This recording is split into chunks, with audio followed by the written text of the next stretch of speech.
we are going to have a intensive discussion on what is enlightenment and what is liberation, and we are making it in Tamil, and we are making it in 4-day session, and we comprise the total subject into 2 days. But here your participation also is much important, because only because of your questioning alone we can develop in full shape. So the first topic is related to the enlightenment and liberation. The first one is the enlightenment or understanding. Because in the name of enlightenment, we expect a strange thing.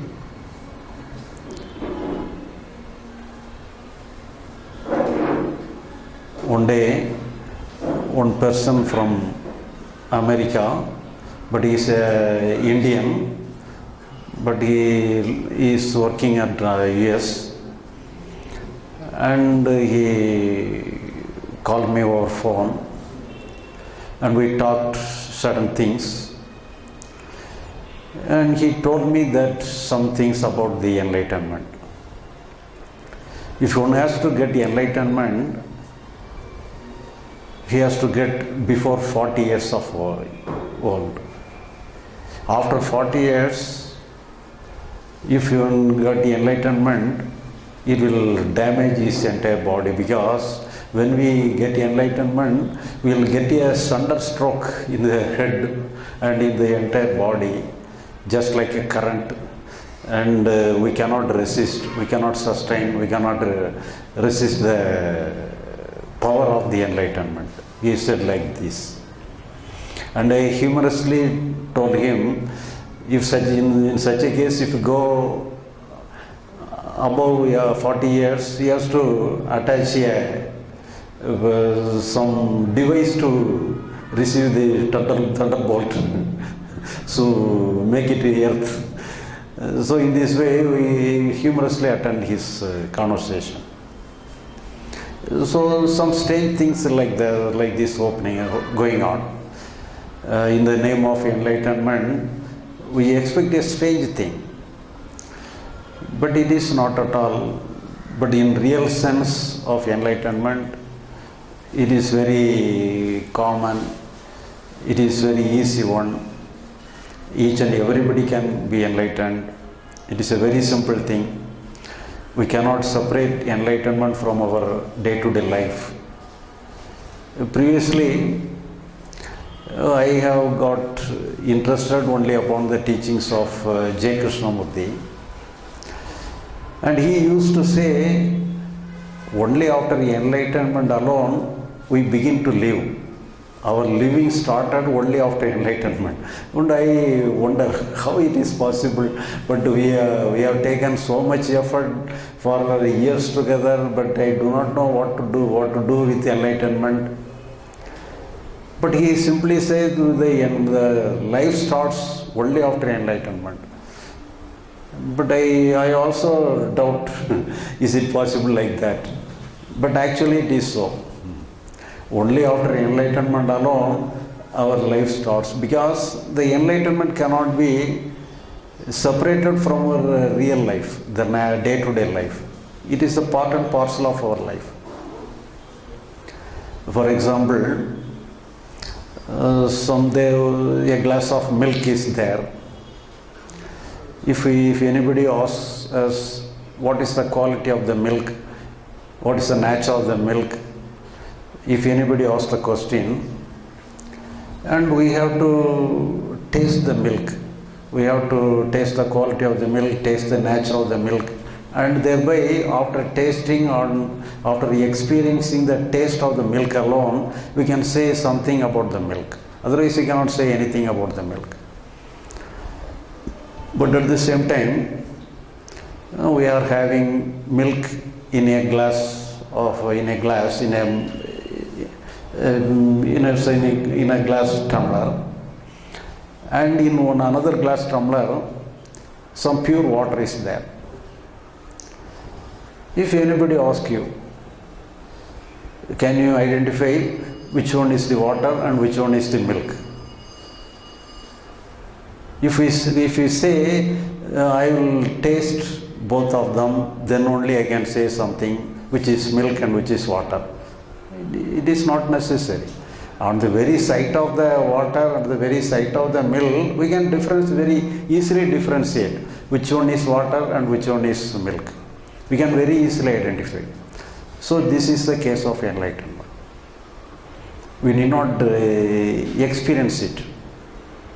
But everybody is saying it is a kind of experience. It is a kind of strange experience. But enlightenment is not at all an experience. So, if you understand what is enlightenment, the very understanding what is enlightenment, we can be enlightened. So, it is so simple. So, here one another concept related to enlightenment is only the yoga practices. There are many kind of yoga practices, meditation, dhyana, there are many kind of practices. And through many kind of practices of yoga, meditation and everything, we can have some energy field. We can create some energy field within ourselves. Thereby we can experience some good feeling, good emotion. Many things can be got through meditation and the yoga practices.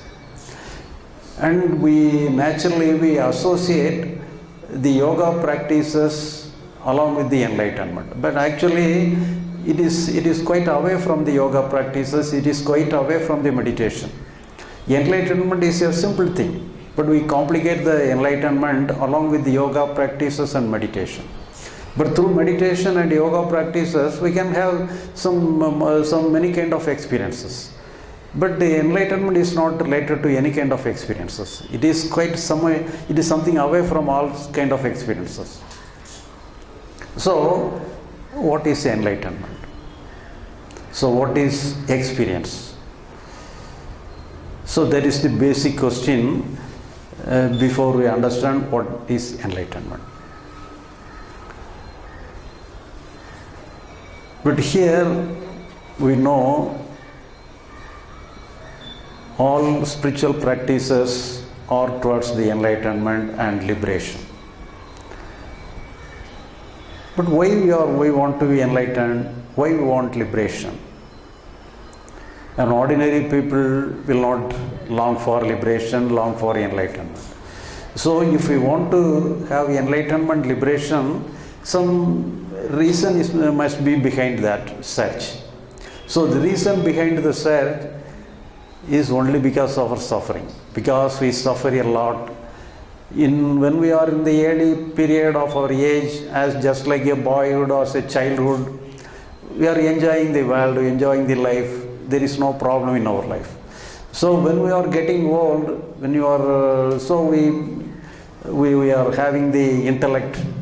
Because of the development of our intellect, we want to have a security, we want to have some peace of mind. So in that condition alone, we seek enlightenment, liberation and all those things in the name of spiritual practice and everything. So the spiritual practice started because of our struggle, because of our day-to-day struggle. So you may know something about Ramana Maharishi. Many people got some remedy from Ramana Maharishi. They sought the help. When they asked the question about their problem, Ramana Maharishi simply told them, you are taking yourself to be the body. So whenever you are having the thinking like that you are the body, so the body will have many problems. So sometimes you take yourself to be the somebody made up of your mind. So the mind is also will have some problem. So both the body and mind will have problem. But the real nature of yourself is not at all the body. You are not the body, you are not the mind. The real nature of yourself is Atma. So you have to get Atma Sakshatkar. Because the Atma will not have any problem. Unless you got the Atma Sakshatkar, you cannot get away from your problem. So the only thing you have to do is you have to understand, you have to realize that you are the Atma. Then only you can be free from all your trouble, all your problem. So that is the thing you have to understand, you have to get. So if you are serious, oh, okay, I am ready to get knowledge about the Atma, I am ready to realize I am the Atma. So if you are serious, you will be ready to make all those things.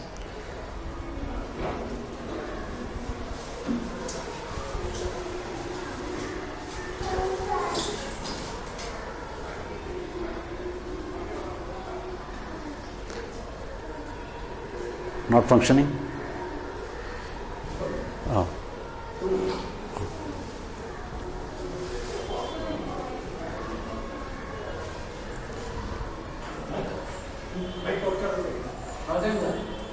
ಇಲ್ಲ ಇದು laptop ಅಂಡಿ ಇಲ್ಲ.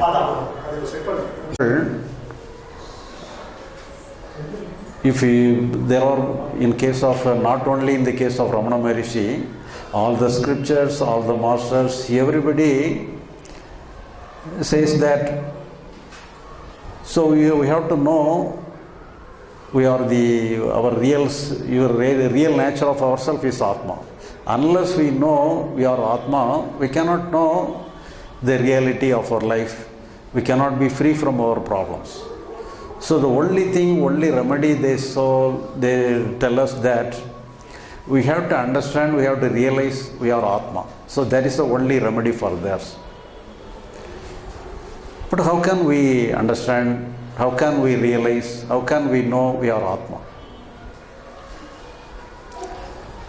And I see yourself through my eyes. And you can also look at me through your eyes. So if I say you can hear me through my voice, you can hear my voice. So in this way, if you say something, I can also listen, I can hear through my eyes, your ears. So all these things are possible with our sensory organs. So in the sense, through our sensory organ, can we feel, can we sense the Atma? So that is the question. And the scriptures, all saints, they all unanimously tell that we cannot hear, we cannot visualize, we cannot feel through our sensation. Our sensory organ is helpless to feel the Atma. So we cannot feel anything we cannot feel anything about the Atma through our senses. So then senses is incapable. So the another aspect we are having is on our mind. So can we feel, can we know the Atma through our mind? They also jointly says we cannot feel, we cannot know the Atma through our mind also. But these are the only instruments we are having. Our mind, our sensory organs, both are the instruments we are having to know anything. Without the instruments, we cannot feel anything, we cannot know anything. But all these two kind of instruments are incapable of understanding the Atma. Then how can we feel? How can we know? But they give a condition, unless you know Atma, unless you realize Atma, you cannot be free from anything. We cannot be free from our trouble, we cannot be free from our problem. But how can we feel? How can we know? But if you ask the scriptures say something. how to know Atma, how to feel Atma. The Upanishad says, know your Atma through Atma alone. Know your Atma through Atma. But is it good? Is it possible? But we do not know, is there any Atma at all? But he simply says,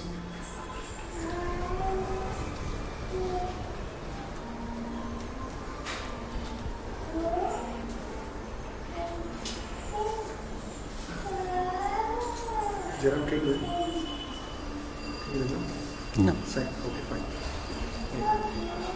But the scripture simply says that know Atma, feel Atma through Atma alone. But is it possible? We do not know anything about Atma.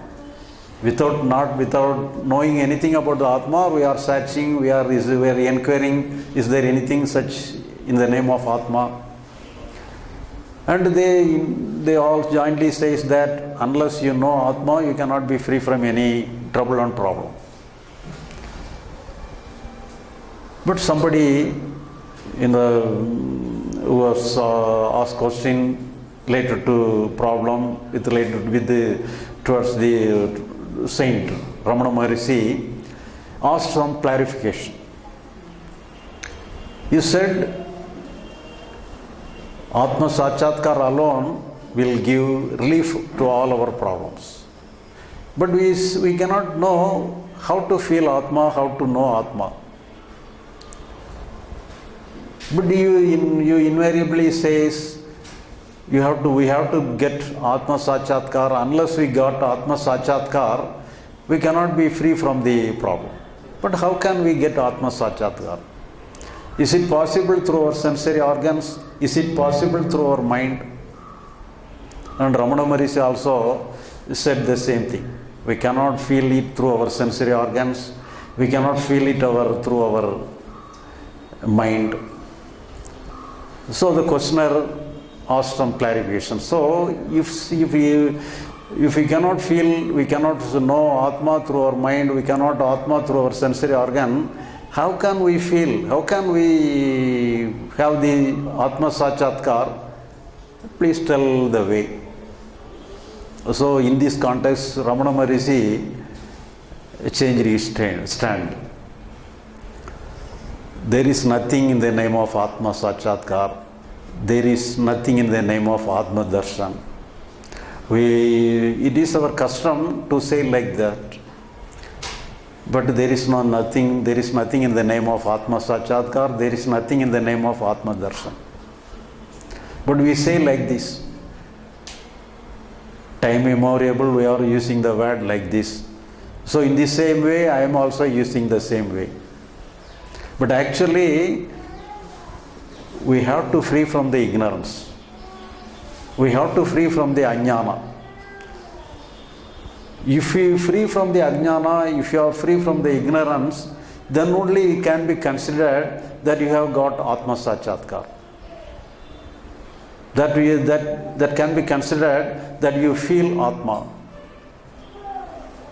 So what is the meaning of that? Getting away from the ignorance, getting away from the ajnana. But in the beginning, he said something in the positive way, as if we have to do something to witness the Atma, to look at the Atma, feel the Atma. But now he turns his stand, and in the negative way, in the negative approach, that we have to be free from the ignorance, we have to be free from the ajnana.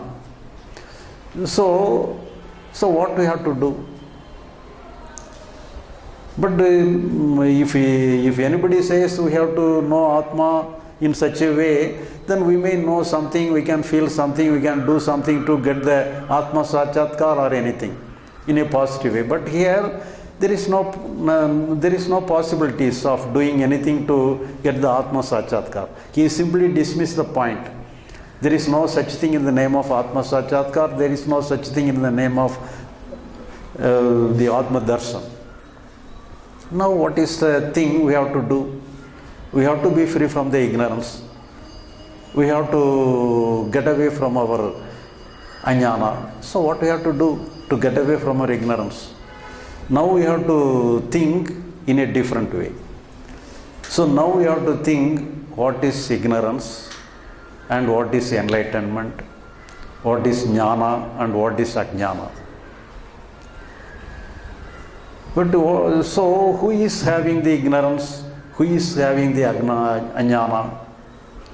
Who has to get enlightenment? Whether the Atma has to get enlightenment, whether the Atma has to get away from the ignorance. So everything is only in the mind. So the mind alone has to get away from the ignorance. The mind alone has to get enlightenment. So, but they start in one way, they start in one direction, but they reach in a different direction. But actually, they bring the Atma and everything into the picture, then they simply dismiss all those things and they put the mind in a greater extent that we have to know our mind. So they simply says in an indirect way, we have to know our mind, we have to understand our mind. So that is the crux, that is the meaning, because all the teachings invariably says that we have to understand our mind. So to get a clear understanding of the functioning of our mind, they bring into the picture of Atman, Brahman, Ishvara. So many things they bring many things into the picture and give many confusion to the entire system. So that is why the enlightenment is a complicated thing. Otherwise it is a very simple thing. Very easily we can get enlightenment, very easily we can get liberated. So now we have to understand what is the ignorance, what is our mind, what is the functioning of our mind. Then we can very easily get the understanding, very easily get the enlightenment. So what is the functioning of our mind? So what is the role of mind? What is the nature of mind? And if we understand what is the functioning, what is the nature of mind, there are many kind of thoughts, many school of thoughts with related to the functioning of our mind, related to the nature of the mind. But we need not confuse in a greater extent. We can classify the mind in a simple way as an ordinary layman can understand. We can classify the mind into two parts. The one is intellect, the other one is emotion. Everybody can know what is intellect and what is emotion. For example, if you understand what I am telling, if we have to use our mind, we have to use our intellect. Unless we use our intellect, we cannot understand anything. So after the end of the meeting, we have to reach our home. We have to go to our home. Unless we cannot use our intellect, we cannot reach our home. We cannot go home. So the intellect is very much essential. Without the intellect, we cannot do anything. Only with the help of the intellect, everything is possible. So that is the common classification. One of the most major part of the mind is intellect. The other portion of our mind is our emotion. The emotion we very well know what emotions are. We have sorrow, suffering, happiness, pleasure, pain. Everything is emotion. So in the case of intellect, we can make use of the intellect in a greater level. So we can achieve anything with the use of by using our intellect. We can create something, we can do something that we all know. But here the emotion alone creates many problems in our life.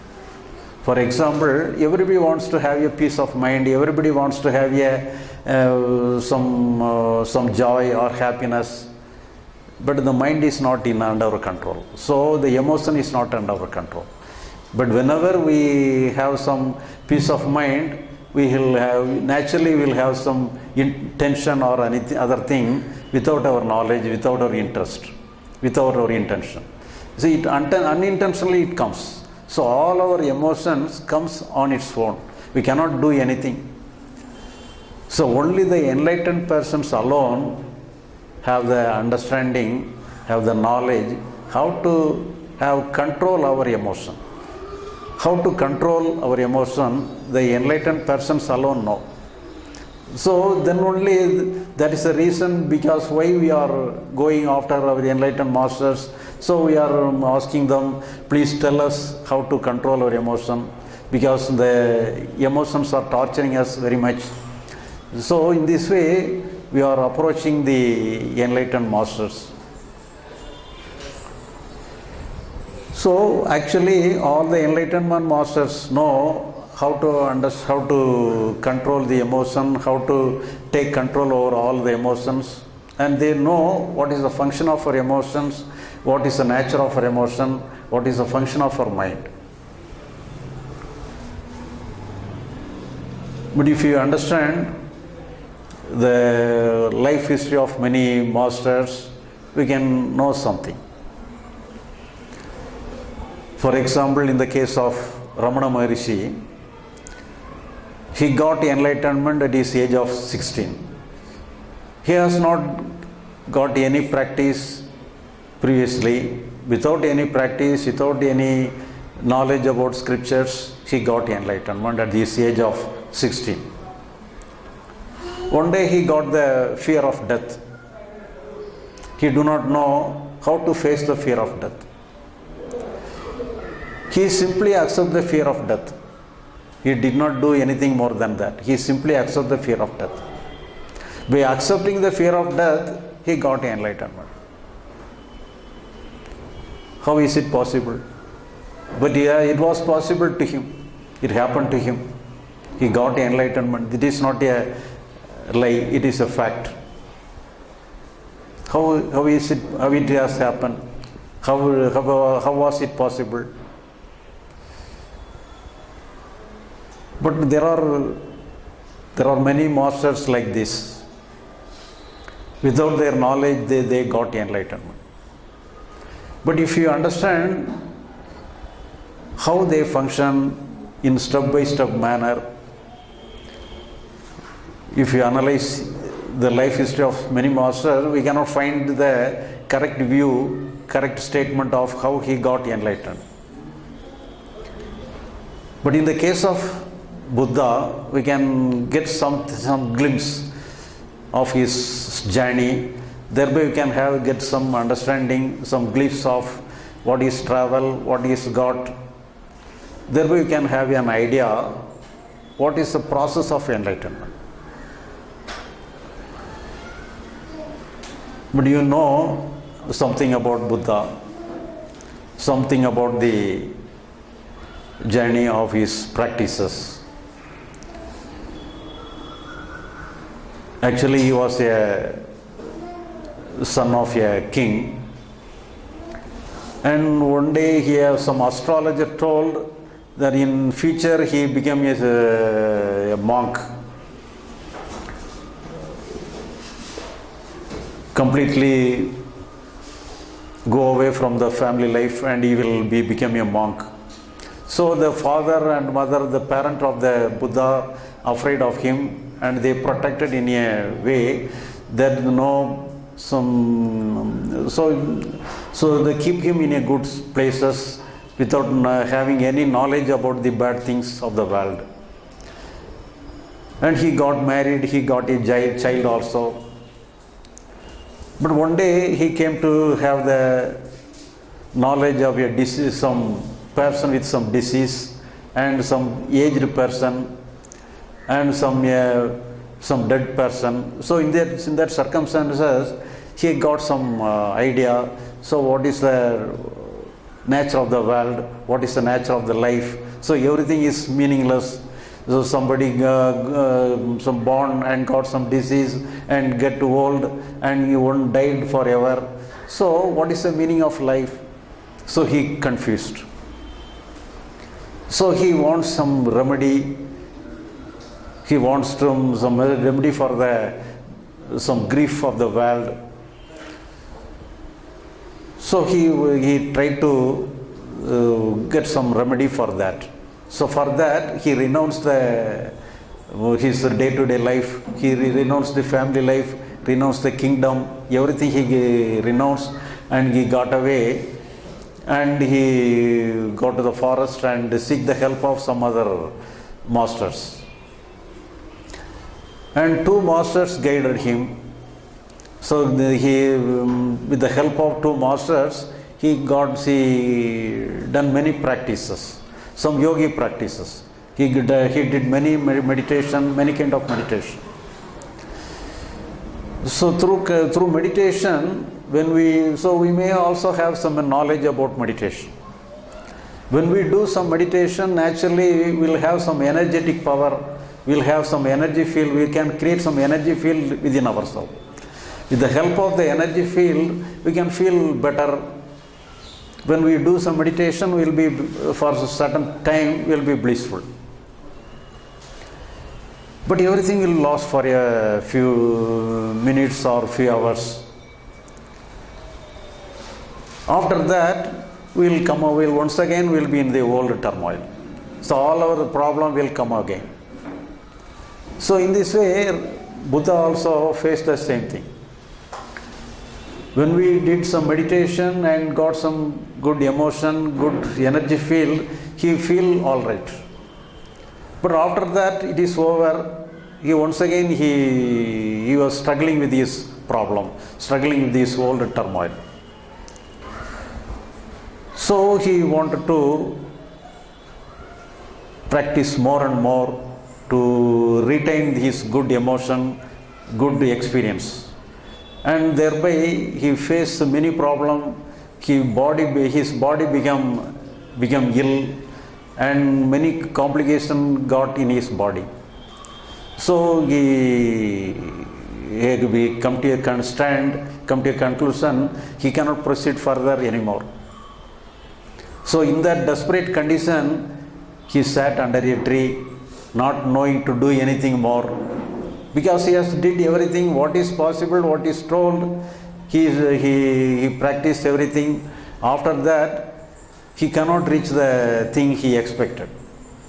Everything, for the time being, he got something, got some emotion, got some experience. But after that, everything, all experience gone away from him. He did not know what to do, anything about than that, and he cannot proceed further.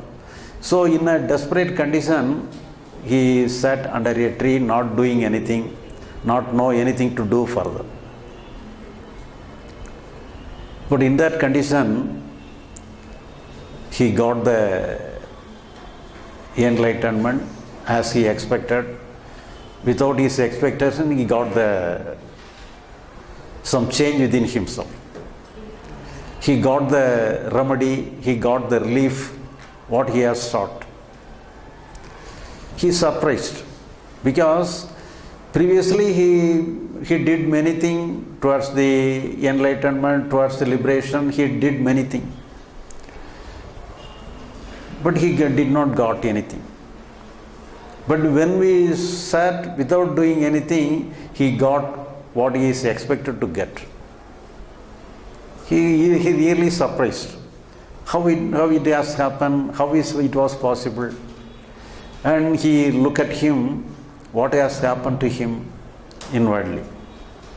So he found his mind was functioning in a different way.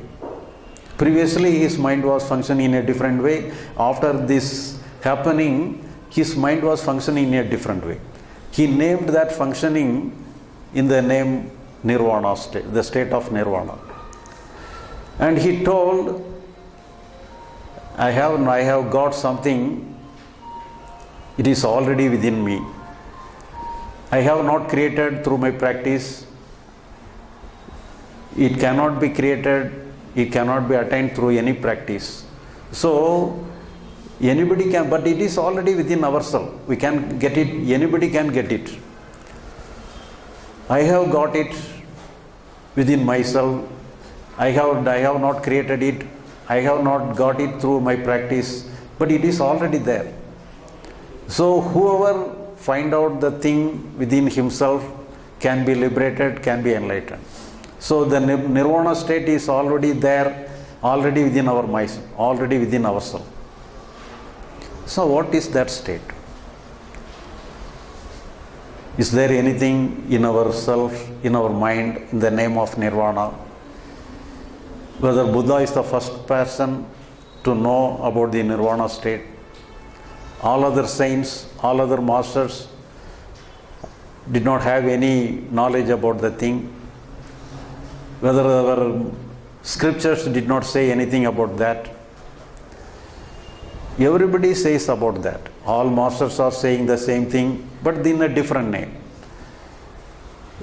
Our scriptures and masters are saying in the name of enlightenment, liberation.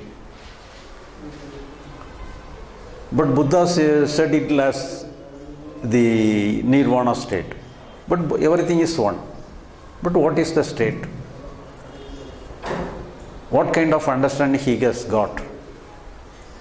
But he got some understanding. With the help of the understanding alone, he got the idea of the liberation.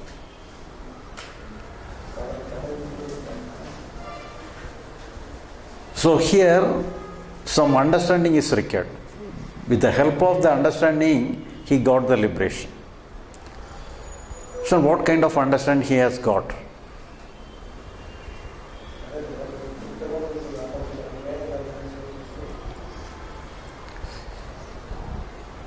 So here, one story, and there is a king. In the court of the king, one enlightened master has arrived in the court.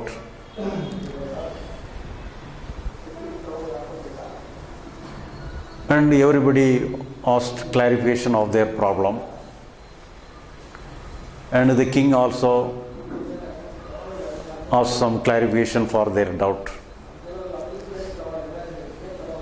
The king told that, I have many problems, please help me to solve the problem. And the master told the king, okay, I will solve your problem. You hand over all your problem, I will solve the problem. But the king told him, Swami, the problem is not outside. If the problem is outside, I can very easily hand over the problem to yourself.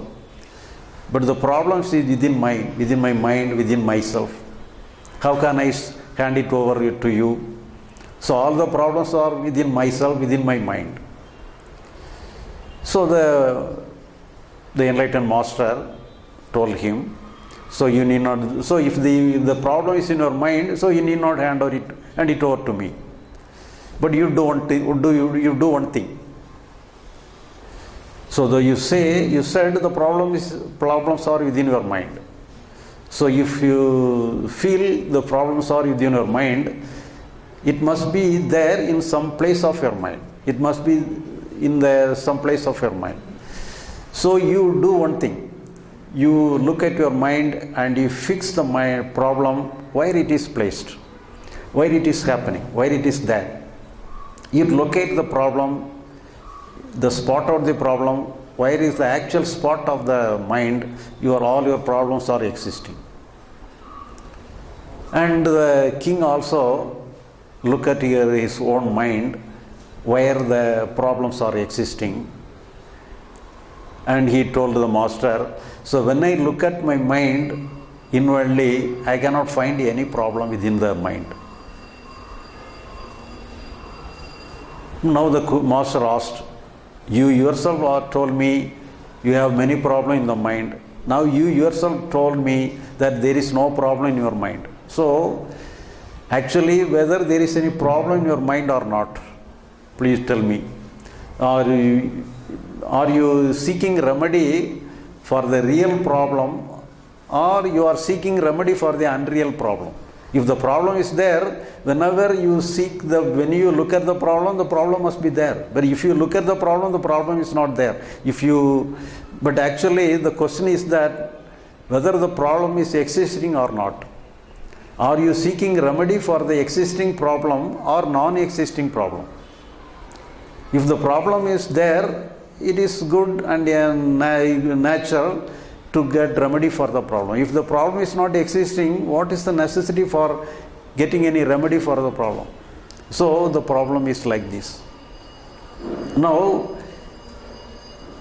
so some incident happened in my meeting also, and one of the participant raised a question.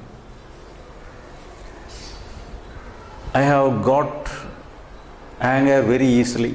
I am using to get angry very easily. But it is very difficult for me to control anger. Now please help me to control my anger. And this is the question, that is the problem of a participant. So his problem is, he told me two things. The first statement is, getting angry is very easy. Controlling anger is very hard. It is very difficult. So I humorously attend his questioning. You feel it is very difficult to control anger. So in my case also, I feel also difficult to control anger. So in controlling anger, we are in the same boat. So I cannot give you any instruction how to control anger. But at the same time, you are telling two things. The first thing is that getting angry is very easy, but controlling anger is difficult. The first statement is, getting angry is very easy. So you have to give some clarification of the first statement. For example, if you are saying that getting angry is very easy. If it is easy to get angry, you keep your anger from the morning till evening. If you are able to keep the anger from morning till evening, I can understand, I can also agree that anger is very easy, getting anger is very easy. But the only thing is that all our emotions are coming. No doubt it is coming without our knowledge, without effort. Unexpectedly all unwanted emotions comes. But how to control it, how to take everything under our control? So that is the problem.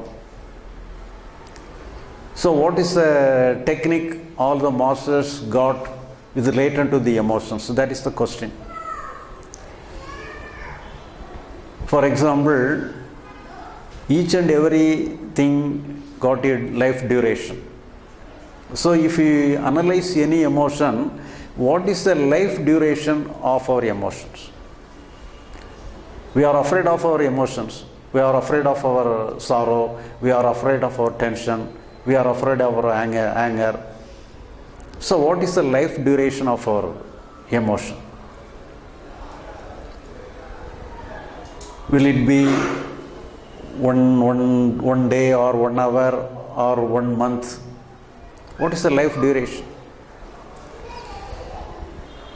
To analyze the life duration, we need not seek the help of the enlightened masters. Even scientists also come forward to say something about the life duration of our emotions. We all know what is the life duration, time limit of a second. Each and every second is just like this. Yes, this is a second. So if you divide the second for 60 times, this is 1/60th of the second is the life duration of our emotion. So it is a very fraction of second. All our emotion comes and explodes and disappears. That is just like an explosion, it disappears. Only after the disappearance of our emotion alone, we recognize our emotion. So that is the nature of our emotion. But we think it exists more than that period. But in the rainy season, we may know the lightning and thunder. We can have the flashlight of the lightning, and after a few more seconds later, we hear the thunder noise. But we will not afraid of the flashlight. We will afraid of the thunder noise alone. But when we hear the thunder noise, actually there will not be any thunder at all. It is only a response. It is only a later effect of the lightning. The thunder and lightning is over in the flashlight alone. Along with the flashlight, the thunder is over. But we feel the thunder is there. When we hear the noise of the thunder, we think the thunder is there, and we are afraid of the thunder. So if you hear the thunder noise, the thunder will not fall upon our head. It is impossible. So in this way, all our emotion comes and disappears just like an explosion. But we think it is existing more than that. That is why we do something against that. So here what we have to understand that we need not do anything with related to our emotion. So if you understand we need not do anything against our emotion, so what happens to our emotions? All emotions goes away on its own. So we need not do anything. So all the masters, all the enlightened masters, somewhere or other, got the understanding that they need not do anything about the functioning of their own mind. Some way or other, they got the understanding. So if we got the understanding like this, the mind functions on its own way. The functioning of the mind on its own way is the liberation of our mind.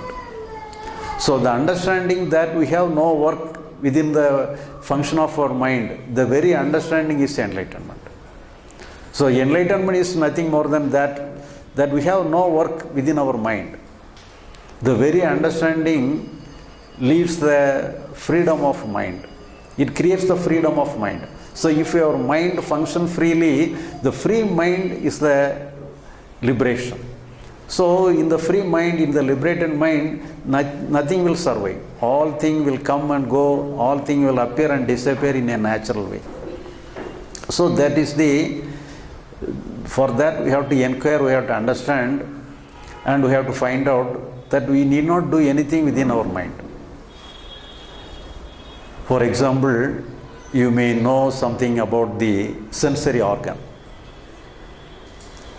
We know how our ear is functioning, how our eyes are functioning.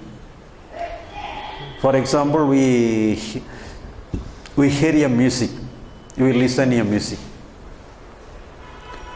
and when we listen to music, the music is ringing in our ear, and we feel we can listen to music.